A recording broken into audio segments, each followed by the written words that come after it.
We had the opportunity to sit down with the team working on apes.io and ask them about their experience developing this ambitious shooter centered around apes.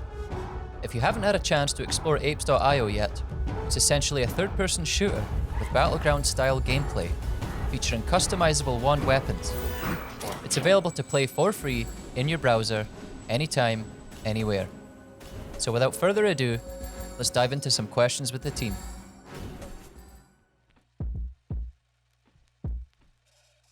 So I will start. I'm Logan, and I do kind of like graphics programming, general programming, UI programming, level editor programming is what I'm doing right now. But yeah, I make things sort of render is my main jam. I'm also a programmer on the game. I'd say like networking and gameplay would be the main focuses, and then I also end up doing a lot of the, server stuff. Lots of different programming. Lots of different stuff. Yeah. And we all wear a lot of hats. So Yeah, I am artist and animator, and just making ape models, animating them, texturing them. Hopefully we'll have a bunch of new costumes and stuff for them pretty soon. Working on some UI stuff right now. It sort of occurred to us that we kind of have like just one font in the game that we scale to whatever size that element wants to be, which is pretty ugly. So that's one of the things I'm working on now, is making fonts that are a bit prettier and that we have like multiple sizes of. My name is Jordan, and everything that you kind of hear in the game. So it's like the kind of everything from the ambient music that cues at different parts in the world. The UI sounds when you click to drop in, when you pick up a pip, when you shoot a gun. Just try and make sure that everything sounds cool. And then, we all kind of chat through things about gameplay and design, and multiple hats. There's 4 of us. Everyone's bound to wear a lot of hats. Yeah, I'm not sure how clearly it comes across. I hope nice and clear, but like it's a totally custom engine. Which is why we think it runs really well in the web. I think you could also just subjectively say it runs really well. unless you happen to have one of the computers that it doesn't run well on. Or using Safari or... But when it runs well... the edge cases are numerous, I suppose, especially when you're building something custom. But it takes a lot of work. Yeah. It's a custom engine, custom ape world. So trials and time limits. So basically, we've decided to make 10-minute kind of like little sessions for the game. So you drop in, you have 10 minutes to run around, go crazy, kill other apes, and do the other new thing we've added, which is trials, which are for experienced players. They're going to kind of seem like we're reteaching you how the game works, but the idea is it's like a level progression. Little things to do that teach you how the island works, teach you how the wands work, teach you how to explore, and gradually over time how to, fight and kill other apes. Then over time, those trials are going to get harder and harder to kind of catch more experienced players with like fun, wacky tasks that they have to do. So we're just trying to give a little bit more structure to it, and that's going to take the form of those trials and that time limit. Yeah, I think if you drop into Warzone or PUBG, Fortnite, whatever, sort of a big map royale, everyone that you're playing with started at the same time as you. So everyone has the same opportunity to get strong. But when you drop into apes, you can be fighting someone who's been playing for 3 hours, which is sometimes dope. It's kind of cool having like a big Godzilla or King Kong, let's say, boss. A Kong. For legal reasons, a Kong. Not a donkey, not a Diddy, not a king, just a Kong. Normal Kong. Regular old patent-free Kong. Basically, hopefully this creates a more even footing for players. Everyone's live into 10 minutes, and then I think the game might initially feel like there's just like a ceiling on it, but then we'll be able to pack that 10 minutes with a bunch of things to do. So hopefully like every 10-minute session, you're sort of making a new decision about like how you want to experience island. The 10 minutes will be each individual's 10 minutes too, though. So there'll still be some of the like goodness of like you drop in and there's like someone who's been playing for like 8 minutes who's like a big Kong. But you know they won't be there for like an hour, just like they'll be gone soon. To be honest, I think it's less about that some ape is going to be there forever, and it's more about if you want to get a high score, you don't have to be like, I guess I'll play for 2.5 hours today in order to try to have the high score. It's like my time is worth nothing, and I will just play forever. Yeah.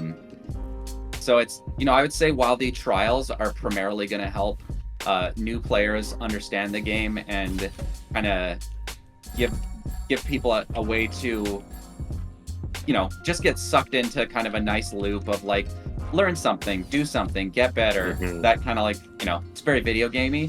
The point of the time limit is more to like make it the game a little bit like more respectful of like people who have stuck around like their time, so that they can actually like try and like do something meaningful without being like, well, it takes 2 hours to do the best thing in this game, so you don't have 2 hours. It is sweet that people right are getting those high scores, but it'd be nice to like for everyone who doesn't have that amount of free time to have a chance to be on leaderboards and stuff. I also think that the people who have gotten really, really good at the game will appreciate that like your skill is no longer measured in endurance, it's measured in like precision and capability. So like you knowing I get this wand, I do this thing, then I go on a murder spree. It's like you can be really good at that. You're just like a tactical SEAL Team 6 type person, not rummaging around for 2 hours. Yeah.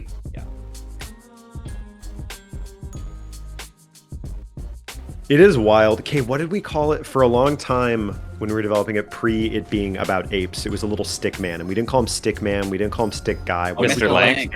Mr. Lank, thank you. That was driving me nuts. Just trying to remember that last night. Mr. Lank somewhere? Yeah. Should throw that in the chat. I have a video. Here is a video. I'm just going to be dragging random videos into this VLC. Mr. Lank. Here's Mr. Lank with Bones. The green hills of Mr. Lank. Yeah. The black sky and green hills. Animating. There we go. Yeah, I think if I remember, the reason that we did Mr. Lank at all was to test the inverse kinematics, getting the feet to stay on the ground. Yeah. Which are now just not even in the game currently. Which is not in the game. Yeah, we'll have to put it back in. It's like the first feature that we had. Yeah, and totally. It's just like, it doesn't really matter that much.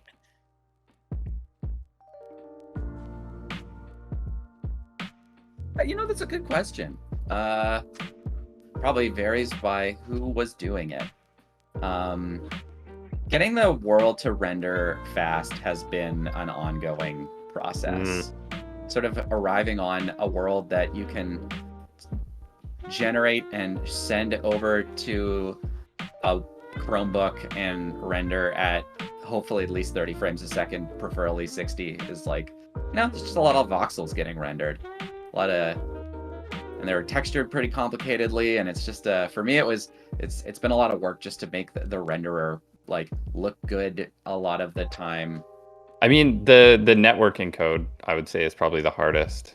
The like gameplay code is just iterative and it's fun to work on, and I'd say it's like hard to get right, but it's like no piece of it is hard.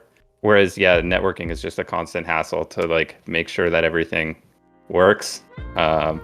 And in particular, totally. And in particular, because like the internet like has weather patterns almost, like not patterns, but in the sense that like it's not like normally when you're working on a computer and telling a computer to do things, it does the same thing every time that you run your program.